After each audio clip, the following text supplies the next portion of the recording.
Hello, and welcome to Knitting with Kendra. Step 1. Creating a slip knot.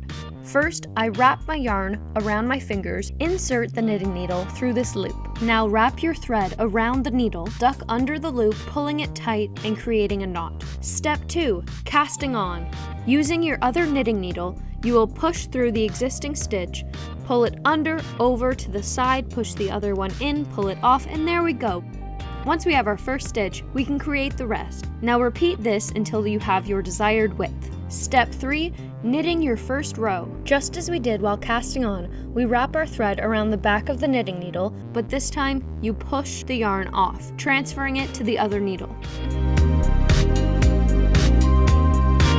Step 4 is to repeat step 3 until your scarf is your desired length. Step 5. Casting off. First, knit 2 stitches as if you are going to knit a regular row.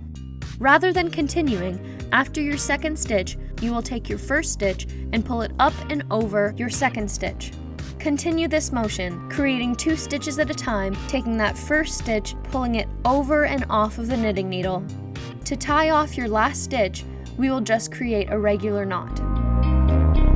Step 6. Sewing your 2 ends together. Since I have a tail of yarn at each end, I tied these together first. Now I take my threading needle, thread my yarn through the end, and sew both halves together.